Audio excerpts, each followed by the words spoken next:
Assalamualaikum warahmatullahi wabarakatuh. Perkenalkan, nama saya Karlin Rahman Senindia dari Prodi PGSD Pokjar Salut di Jalan Trenggalek dengan NIM 860326086. Pada kesempatan ini saya akan membahas tentang pilar-pilar pendidikan dan relevasinya di era digital.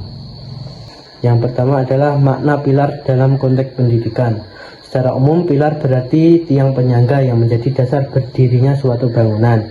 Dalam konteks pendidikan, pilar merupakan landasan utama yang menopang seluruh proses pendidikan agar tujuan pendidikan tercapai secara optimal. Tanpa adanya pilar ini, sistem pendidikan akan kehilangan arah. Oleh karena itu, pendidikan tidak hanya berfokus pada transfer ilmu pengetahuan, tetapi juga menentukan pembentukan karakter, moral, dan kemampuan peserta didik untuk menghadapi tantangan kehidupan.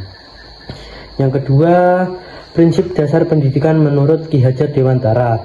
Sebagai Bapak Pendidikan Nasional, Ki Hajar Dewantara merumuskan 3 prinsip pendidikan yang hingga kini masih relevan. Yang pertama adalah ing ngarsa sung tulodo, berarti di depan memberi teladan. Jadi guru harus menjadi contoh dalam sikap, perilaku, dan integrasi bagi peserta didik. Yang kedua, ing madya mangun karso, berarti di tengah membangun semangat. Kita perlu memberi pengajaran tetapi juga mendampingi dan memotivasi peserta didik dalam proses belajar. Dan yang ketiga, tutwuri handayani, yang berarti di belakang memberi dorongan. Kita sebagai guru memberikan kepercayaan kepada peserta didik untuk berkembang secara mandiri sambil tetap memberikan arahan dan dukungan. Untuk yang ketiga, relevasi dan tantangan di era digital. Nah, pada era digital ini ketiga prinsip tersebut tetap relevan, namun menghadapi tantangan yang semakin kompleks. Pada prinsip yang pertama, ing ngarsa tung tulodo, guru harus menjadi teladan dalam penggunaan teknologi secara bijak. Saat ini banyak peserta didik memperoleh informasi dari media sosial yang belum tentu benar. Oleh karena itu, kita sebagai guru perlu menunjukkan sikap yang kritis dalam memilah informasi dan mengajarkan literasi digital. Pada prinsip yang kedua, ing madya mangun karso, guru perlu menciptakan pembelajaran yang interaktif meskipun dilakukan secara daring. Tantangannya adalah menjaga motivasi belajar peserta didik yang sering menurun akibat penggunaan gadget yang lebih banyak untuk hiburan daripada belajar.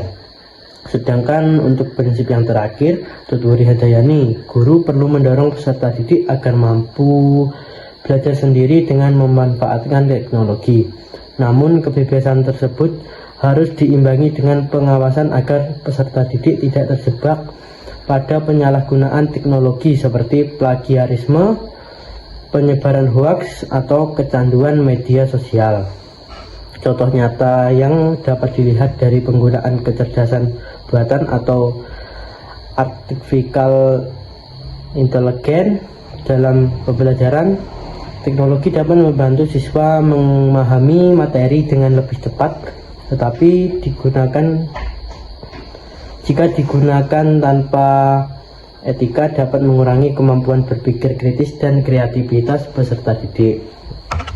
Yang keempat, refleksi terhadap persoalan pendidikan nasional. Nah, menurut saya prinsip pendidikan Ki Hajar Dewantara masih sangat relevan untuk menjawab berbagai persoalan pendidikan saat ini, seperti rendahnya literasi, menurunnya karakter peserta didik, serta tantangan penggunaan teknologi yang tidak terkontrol. Nah, pendidikan tidak cukup hanya menghasilkan peserta didik yang cerdas dan secara akademik, tetapi juga harus membentuk karakter, tanggung jawab, dan kemampuan berpikir kritis. Oleh karena itu, guru perlu berperan sebagai teladan, motivator, sekaligus fasilitator agar teknologi dapat dimanfaatkan sebagai sarana pembelajaran yang bermakna. Jadi dapat disimpulkan bahwa pilar pendidikan menurut Ki Hajar Dewantara merupakan fondasi penting dalam menghadapi era digital. Nilai keteladanan, motivasi, dan pemberdayaan peserta didik tetap menjadi kunci untuk menciptakan pendidikan yang berkualitas dan berkarakter. Mungkin segitu saja. Terima kasih. Wassalamualaikum warahmatullahi wabarakatuh.